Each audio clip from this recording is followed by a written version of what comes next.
Cumprimento os irmãos com a paz do Senhor. Amém. Vamos ler a Bíblia, meus irmãos.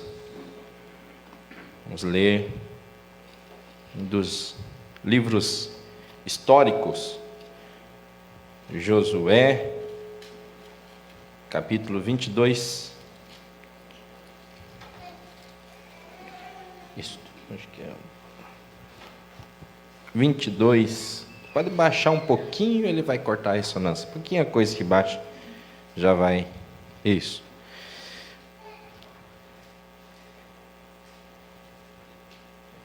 Capítulo 22 e versículo 10.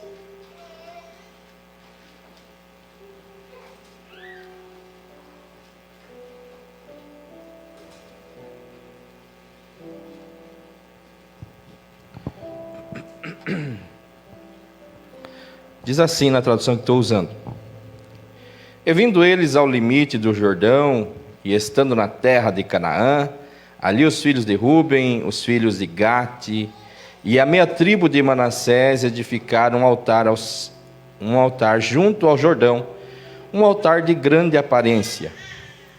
26.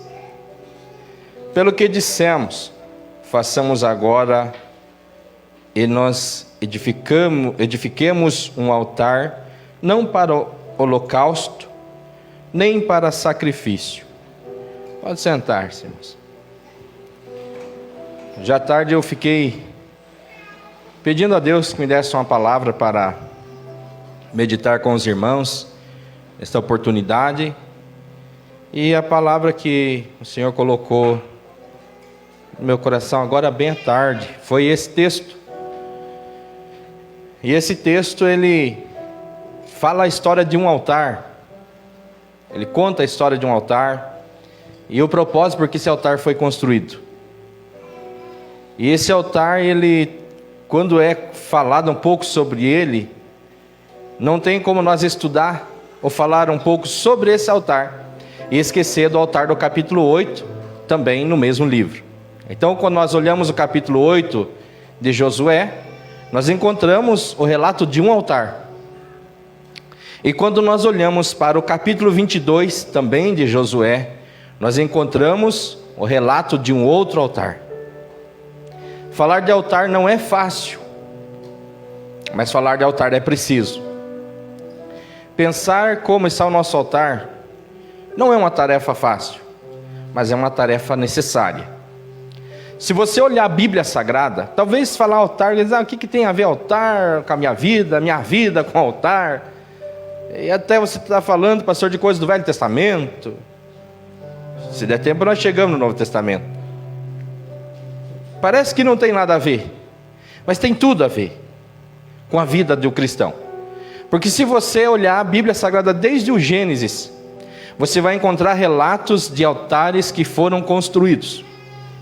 E cada relato de altar, se você ler com cuidado, você vai encontrar, além da construção do altar, você vai encontrar o objetivo por que o altar foi construído. Então perceba que quem construiu o altar, não construiu o altar simplesmente para fazer um amontoado de pedras. Ou seja, ninguém que construiu altar diz assim, um espaço vazio aqui, eu vou montar umas pedras aqui. Não. Você encontra relatos assim: e Noé edificou um altar ao Senhor, capítulo 8 de Gênesis. Você encontra Gênesis 12, verso 17: e Abraão armou a tenda e edificou um altar do lado da tenda e adorou ao Senhor. Então você começa a entender um pano de fundo que está por trás de edificar um altar, que é exatamente buscar ao Senhor. Então você encontra relatos bíblicos na Bíblia Sagrada, você vai ver que altares são construídos para marcar um lugar aonde você, ou aquele que faz, tem a intenção de ter um encontro com Deus. Esse encontro vinha através da oração, do clamar a Deus.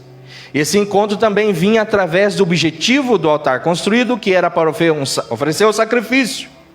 Então você percebe que ninguém fazia altar por fazer. Eu sei que o senhor vai tomar esse tema lá para frente, mas Eu senti de Deus de pregar esse versículo aqui hoje. E sobre o altar tem muito texto ainda, né? Você vai pegar 1 Reis 18 e 30, né? Não vou chegar lá, não vou entrar lá para não atrapalhar as mensagens que vêm lá para as quinta-feira. Mas eu vou ficar com esse texto aqui, irmãos. Então você olha, irmãos, que o altar tinha esse propósito. Aqueles que o edificavam para manter uma intimidade com Deus. Aqueles que edificavam para, sobre o altar, oferecer alguma coisa a Deus. Então sempre estava ligado ao altar. Você pode pensar, altar, oferta, comunhão, né? Se você memorizar isso aqui, altar, oferta, comunhão, altar, entrega, comunhão, você não precisa nem gravar mais nada dessa mensagem. Porque se você for para casa pensando assim, eu tenho que ter um altar, onde eu entrego uma oferta e eu preciso ter comunhão, você já está edificado. Agora, a minha preocupação é que os altares tinham esse propósito, esse objetivo. E nos altares, além desse propósito objetivo, era oferecido o sacrifício onde se colocava fogo, onde, em alguns casos, Deus responde com fogo, mas ele estava ali para essa finalidade. Agora, se você prestou atenção nesse altar exclusivo que nós lemos, do versículo 10 e do versículo 26, você vai encontrar que estes edificadores de altar, eles não estão muito preocupados com a finalidade do altar. Eles só estão pensando, tem que fazer um altar. Porque quando você lê no versículo 26, que diz assim, o altar que nós estamos edificando, é um altar que não é para holocausto, não é para sacrifício. Olha só, eu disse na introdução que todo altar era construído com objetivos claros. Às vezes era Deus que pedia que fizesse um altar, e quando Ele pedia, Ele já dizia, faça esse altar, e faça assim, e é para isso e para isso. Os altares tinham objetivo na sua existência, no porquê se construir. Mas estes aqui, quando foram construir o altar, disseram assim, não, vamos construir um altar, mas esse altar que a gente vai fazer, ele não é para sacrifício, ele não é para nada disso. Então, se você olhar um altar que não é para sacrifício, a primeira coisa que você observa nesse altar é que esse altar perdeu a sua finalidade de existência. Porque se o altar está ligado à entrega, a sacrifício, a adoração e comunhão, e perdão e remissão, que é o que nós vamos pregar daqui um pouquinho, e você fizer um altar onde não é para sacrifício, não é para nada disso, ele perdeu a sua finalidade, não tem por que existir. E a pior coisa na vida do cristão também, corremos o risco de nós termos um altar, e esse altar não está devidamente ligado ao culto, à entrega, ao sacrifício, o sangue e o fogo. É um altar para que quando as pessoas passar por ali, vê o altar. Porque quem passar e ver um altar, sem conhecer a história do altar, vai pensar, está tudo certo. Se tem altar, está tudo certo. O problema é que quem passa e vê o altar, e não sabe a história do altar, não sabe que aquele altar está ali só por estar. E você diz assim, pastor, na nova aliança, nesse período que nós vivemos, a Bíblia não fala de construir altar. É verdade. Mas a Bíblia não nega a existência do altar e a existência do culto e da entrega no altar, no Novo Testamento. Você concorda comigo? Romanos 12? Então, porque o altar, subentende-se que cada um já tem em memória, que o altar fala de um lugar exclusivo, de exclusividade de culto. E o lugar de exclusividade de culto do cristão, irmãos, já não é mais exatamente um amontoado de pedras. O lugar de exclusividade do cristão não é um lugar que você montou umas pedras aqui, é o lugar de adorar. Não. O lugar onde Deus é adorado é em você, é no seu corpo. É você. Sabia disso? Que Jesus vai falar, o culto está ligado com a adoração. Jesus vai falar assim que vai chegar a hora, e agora já chegou, é agora, em que os verdadeiros adoradores adorarão o Pai em espírito e em verdade. Porque no episódio em que aquela mulher é encontrada, ela é encontrada em um momento crítico de adoração. Porque ela questiona, como é que é o negócio, Jesus? Vocês dizem que aqui se deve adorar. O nosso povo diz que é lá, no monte. E a gente não sabe onde que adora. Aí Jesus está dizendo, nem aqui nem lá. Porque os verdadeiros adoradores adorarão o Pai em espírito e em verdade. É por isso que o lugar da sua adoração é exatamente o seu corpo. É você. É você, o templo de Deus é você. E é por isso que o culto do cristão não está aqui. O culto do cristão não começa aqui. O culto do cristão, irmão, começa na casa. Porque o culto do cristão passa por um outro viés, que passa pelo viés não do que ele faz. O culto do cristão passa pelo viés do que ele é. Ou seja, o culto eu faço, eu apresento, eu posso pensar todos os detalhes do culto, mas só que o culto verdadeiro não passa pelo que eu faço. O culto verdadeiro passa pelo que eu sou. E eu tenho que ser um verdadeiro adorador. Quando eu sou um verdadeiro adorador, o meu culto não está resumido a este lugar. O meu culto está vinculado ao meu estilo de vida. E ele começa quando? Quando eu me levanto. Então por isso que a gente chega num culto, e você chega num culto, aquele culto está leve, está gostoso, dá vontade de você ficar ali. Você chega no outro culto, está pesado, está ruim, dá vontade de ir embora. É fato, é real, é verídico, todos nós notamos isso. Porque às vezes a gente vem pensando assim, hoje vai ter culto, vamos ver como é que vai ser o culto. A gente não pensa assim, hoje tem culto, eu vou adorar no culto, porque eu já passei o dia adorando a Deus. Quando a gente faz isso, irmãos, não tem culto ruim, não tem cantor ruim, não tem pregador ruim. Pode ser os nossos irmãos pregando, pode ser o pastor já está 4 anos pregando aqui, não tem problema não, irmão. Você não vê pensando em quem prega ou quem prega como prega. Você vê dizer, eu vim adorar o meu Senhor, eu vim neste lugar para adorar a Deus. Então essa é a diferença. O grande problema é que nós estamos perdendo a finalidade da existência.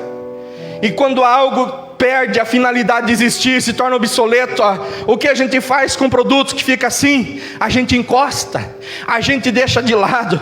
Mas eu creio, irmãos, eu espero que nenhum de nós tenha nos tornado esse tipo de gente. E se a gente estivesse tornando esse tipo de gente, irmão, eu tenho certeza que Deus não nos torna obsoleto. Ele fica lutando ali, não, você ainda dá certo, você ainda tem jeito. Ele começa a incomodar a gente, e a gente começa a voltar para o lugar que devemos voltar. Mas esse altar, irmãos, foi construído sem propósito. Quantas vezes nós estamos aqui sem propósito? Quantos cultos eu vim sem propósito? Quantos cultos você vem sem nenhum propósito? Quantos cultos você vem assim, eu tenho que ir lá, hoje é o meu dia, eu tenho que me apresentar, eu tenho que fazer um negócio lá. A gente não veio com o propósito de adorar a Deus. E isso é perca da finalidade. Você foi, irmão, criado para louvor da glória de Deus. Pode ler Efésios 1, diz que nós somos criados exatamente para isso, para louvor da glória de Deus. Você foi criado para essa finalidade. Quando as pessoas olham para você, você está glorificando a Deus. Não que você está no culto. Quando eles olham para você, a sua existência é para a glória de Deus. Mas esse altar diz assim, não, esse altar aqui não é para sacrifício não. Então o que acontece com o altar assim? Primeiro, perde a sua finalidade, não serve para culto, não serve para nada. Segundo, diz o texto ali, que eles construíram esse altar apenas para alguém olhar e dizer assim, não, esse povo é crente, só para a memória. Tem crente vivendo só de memória. Sabe quando é que o crente vive de memória, irmão? No altar dele, sabe o que tem? No crente vive de memória? No altar do crente que vive de memória, não tem fogo. No crente que tem um altar que é só de memória, não tem sangue. Na vida do crente que tem um altar que é um altar só para memória, não tem fumaça, não tem lenha. Sabe o que tem no altar de quem vive de memória? Só cinza. Porque as cinzas, assim, um dia teve fogo aí. Esse aqui nem isso tinha, esse aqui é pior ainda. Nem cinza tinha. Nem cinza tinha isso aqui. O que tem de gente, irmão, que está vivendo só da cinza. Não, mas antigamente. Eu não estou dizendo que você não tem que fazer essa reflexão. Só estou dizendo que não adianta eu fazer essa reflexão se eu não parar e pensar, peraí, antigamente era assim. E por que que hoje não está melhor que antes? Quem é que está culpado nisso? E a gente sabe fazer essas desculpas. A gente sempre lança a culpa em alguém, né? Todos nós somos assim. Desde Adão até o último homem, sempre assim. A culpa é desse, a culpa é daquele. Adão diz assim, a culpa é do Senhor. Se lembrar lá que Deus questionou Adão, chamou Adão para conversa, você pode ver que ele coloca Deus como culpado. Porque ele diz assim, a mulher que tu me deste, quer dizer, se o Senhor não tivesse me dado essa mulher, não estava com problema. Foi o Senhor que me deu o problema. O Senhor arrumou um problema para mim. Então até hoje é assim, irmão, ninguém assume culpa de nada. Então, tá ruim? Ah, porque essa igreja não sei o quê. Tá ruim? É porque o esposo, é porque a esposa, é porque o filho, é porque o dirigente, é porque o pastor, é porque o líder. Não, irmão, talvez não seja. E se tratando de culto, digo para você, sem dúvida, sem mediar, não será. Porque o culto é você e Deus. Você sabia disso, irmãos? Às vezes eu fico um pouco triste, porque eu era assim também. Às vezes eu não ia no culto e perguntava, como é que foi o culto lá? Aí alguém dizia, estava ruim o culto, ou estava bom o culto. Ou dizia assim, eu não gostei do culto. Eu, peraí, a gente tem que parar e pensar o seguinte, irmãos. O culto não foi feito para você. E o culto não é feito para mim. O culto é feito para Deus. Então, a qualidade do seu culto não depende do dirigente, não depende do cantor, não depende de você. Você apresenta o teu culto. Se quem trouxe alguma coisa para entregar, entrega. Quem não trouxe, pega e leva para casa, mas traz um outro, viu? Quem trouxe, entregue. Quem trouxe um culto para Deus essa noite, entregue. Quem tem glória a Deus, dá glória a Deus. Quem tem aleluia, diga aleluia. Quem tem língua estranha, fale língua estranha. Quem tem alguma coisa para entregar, entregue. Quem não tem, pega e leva. Mas no outro você traz alguma coisa. Esse altar era um altar problemático. Era um altar só de memórias. Memórias das tradições religiosas. Você pode ler todo o texto, você vai entender isso. Era só para as memórias das tradições religiosas. Segundo lugar, esse altar era um altar apenas para ornamentação. Pode ler no versículo 10. Porque ele era um altar bonito.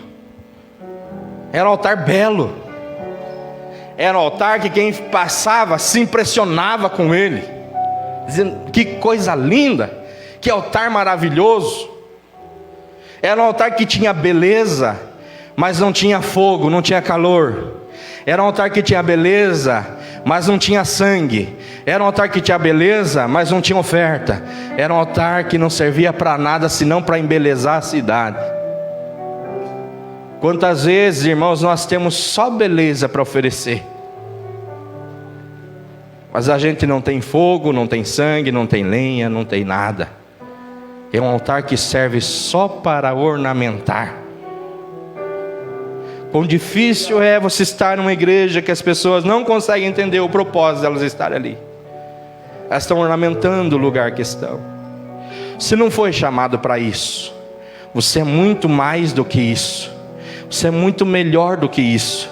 Jesus não te comprou com seu sangue, te colocou aqui só para você enfeitar o banco. Para nós olharmos, olha, está lá o irmão, está lá a irmã, bem arrumado, olha que coisa maravilhosa. Não, você não foi chamado por Deus e colocado aqui só para isso. O altar que tem que ter dentro de você não é só para ornamentar, se esse é da assembleia, esse sabe Deus da honra, não é para isso. Não sejamos um altar que está só para ornamentação. Esse altar de ornamentação é um altar de aparência. Nós estamos vivendo, irmãos, o período das aparências. A aparência é complicada, ela é enganosa. Você pode olhar para algo e achar que está bonito, que está bom, que está certo, mas é só aparência.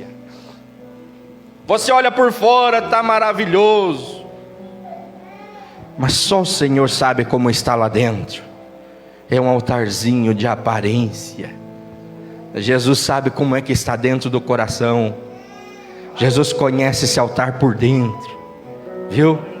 E fosse você dizer: Jesus, já que o Senhor sabe da condição desse altar, começa a mexer nele, começa a trabalhar nele, que eu não quero ser mais essa pessoa. Nós estamos vivendo um período, irmãos, em que nós temos muita beleza para mostrar. Os nossos cantores são os melhores, os nossos músicos são os melhores, os nossos pregadores têm, olha, mas às vezes tudo não passa de aparência, e isso Deus já está enojado. Nós não podemos viver desse jeito mais, irmãos. Está na hora da gente vomitar quem a gente é de uma vez por todas. Está na hora de a gente mostrar como é que está o interior. Não que Deus não saiba, mas está esperando que a gente se importe como está o nosso interior, porque isso não agrada ao Senhor. Os nossos cultos têm uma aparência de santidade, tem uma aparência que houve preparo, tem um jeito que a gente orou para cultuar, tem um jeito que a gente leu para pregar, tem uma cara que a gente leu para entender o texto, tem uma cara, mas é só uma cara, é só um jeito. Nós, os pregadores que mais sofremos, os pregadores hoje, irmãos, eles estão lendo a Bíblia para pregar, mas não se lê mais a Bíblia para se alimentar. Os cantores ensaiam para cantar para a igreja, mas não se prepara para adorar. Isso é aparência. É fácil impressionar as pessoas. Eu posso te impressionar com a minha aparência, apesar de eu não ter nada para oferecer, mas eu poderia, ou alguém pode, todo mundo pode, porque o homem é fácil. Você dá uma ajeitada na roupa, cabelão mais estiloso, se dá uma ajeitada, e as pessoas, elas dizem: olha, tá legal, tá top. Só que isso impressiona homens, é aparência, ela impressiona homens, mas Deus olha para dentro de cada um de nós e vê que aquilo não é real, que aquilo que às vezes a gente fala aqui não é uma coisa que a gente está vivendo, isso é uma aparência. Eu tenho dito: Senhor, trabalha na minha vida, trabalha na vida da minha família, eu preciso melhorar. Senhor, trabalha na vida da igreja, melhora a vida da igreja. Minha oração na madrugada é essa: melhora a vida da igreja, melhora a espiritualidade da igreja. Senhor, começa a tratar com a gente, começa a melhorar esse povo, começa a melhorar a minha vida com o pastor e os membros dessa casa. Tem que melhorar, irmão. Está na hora de melhorar, irmãos. Está na hora da gente arrancar as nossas capas e dizer: Deus, eu estou complicado, estou precisando de mudança. Aparência. Nós estamos vivendo esse período da hipocrisia espiritual.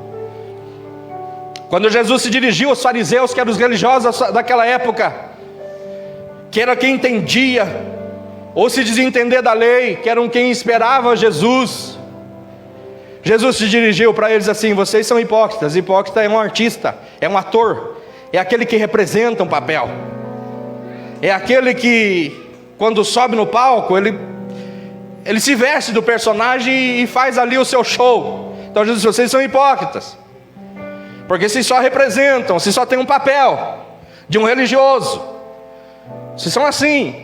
Vocês, quando Jesus olhou para eles, para essa raça que dizia entender de Cristo e esperar Cristo, Jesus olhou para eles assim: vocês são um sepulcro caiado, um sepulcro bonitinho, você olha, está bonitinho, branquinho.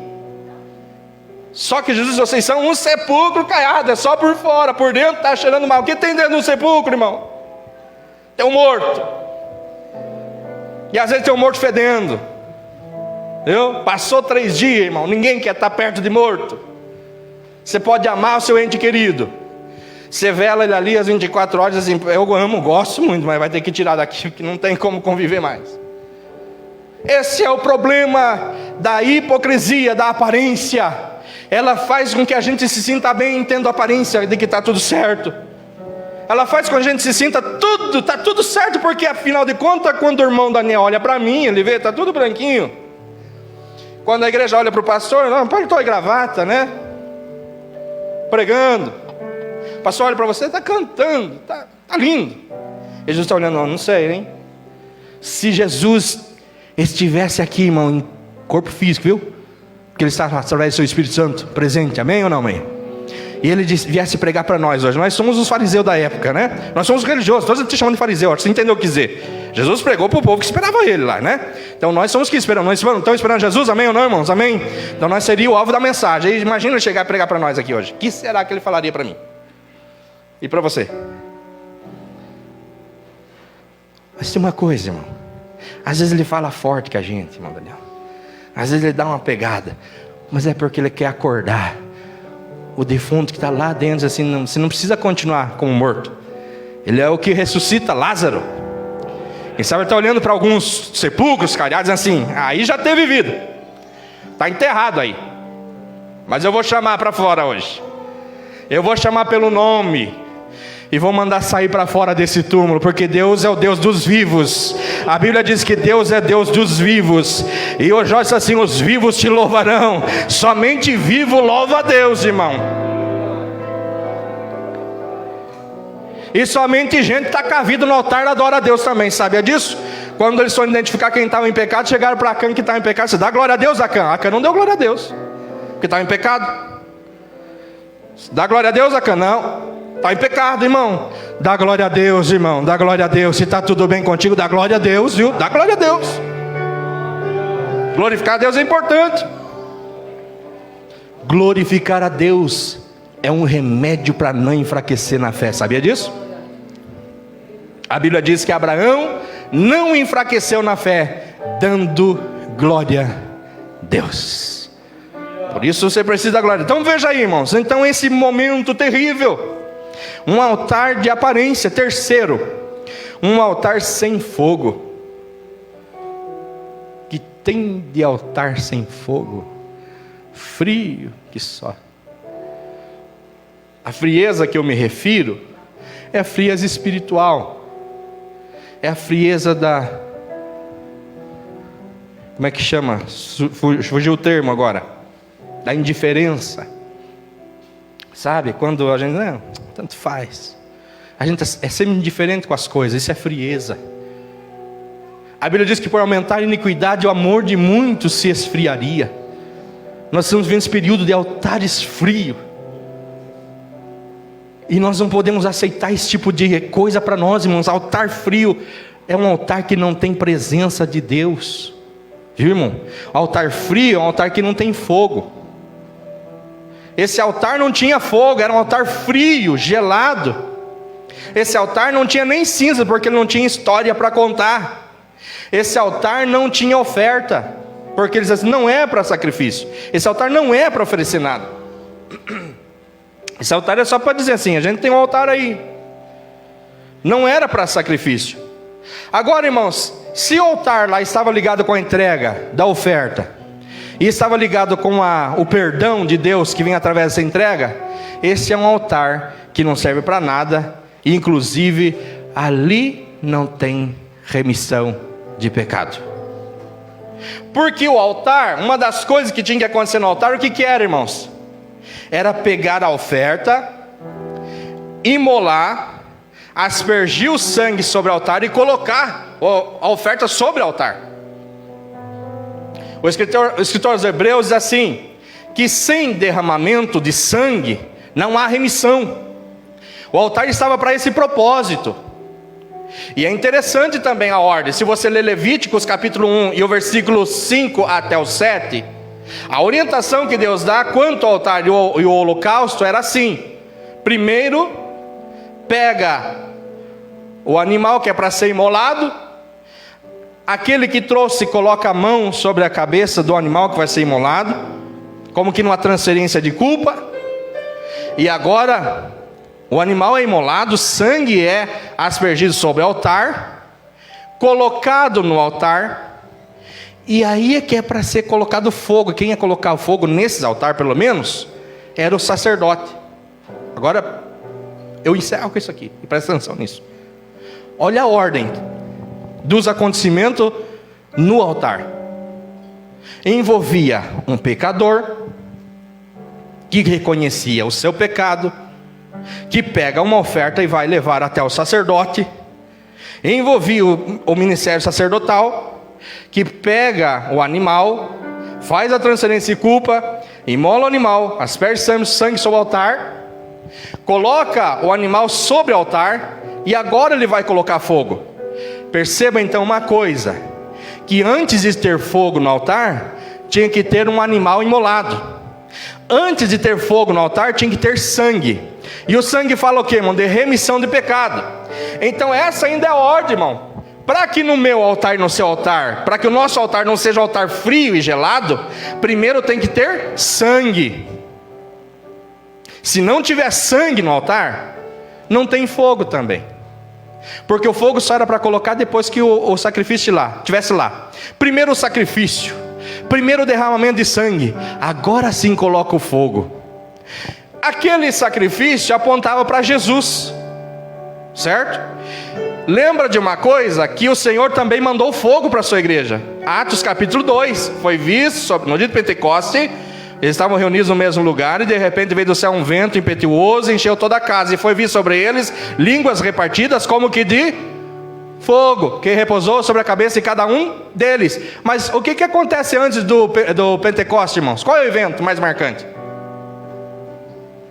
É fácil, irmãos, pelo amor de Deus.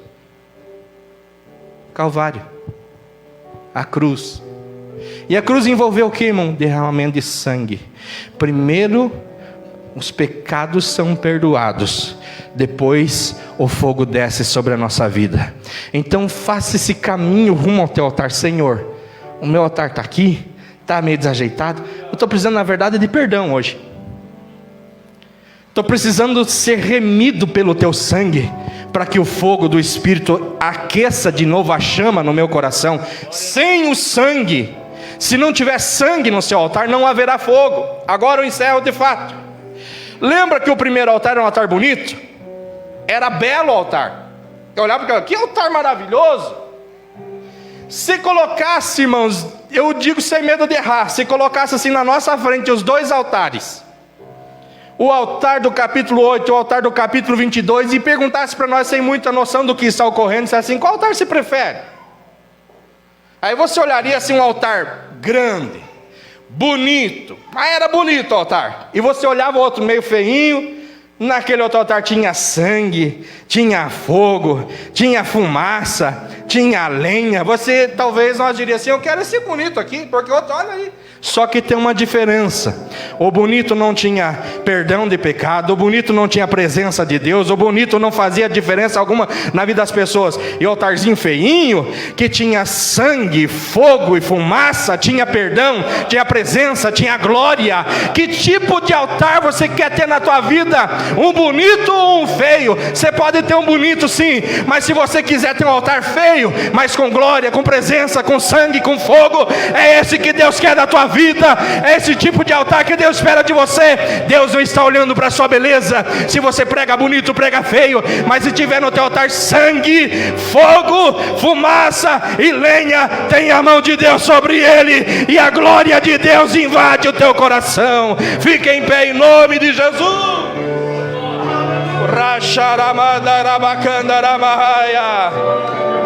Oh, bendito é o nome do Senhor. Canta quem já pisou. De novo em nome de Jesus. E eu faço um convite aqui em nome de Jesus. Quem quer sangue sobre o altar e quer fogo, fumaça e lenha, eu quero orar junto com você. Eu quero, irmão. Eu quero. Pode dizer que é feio, que prega feio, não tem problema. Eu só quero sangue, fogo, fumaça e glória sobre o meu altar. Quem quer também? Venha que eu quero orar com você. Aleluia. As pessoas poderão dizer assim: eu não canto bonito, mas quando você abrir a tua boca, tem fogo, tem fumaça, tem glória, tem poder, tem revelação. Aleluia. Tem a glória de Deus se movendo em você, o Espírito Santo incomodando a tua vida. É tempo de glória, meu irmão. É tempo de renovo. É tempo de poder. É tempo, irmãos, de abrir o coração e dizer: Deus.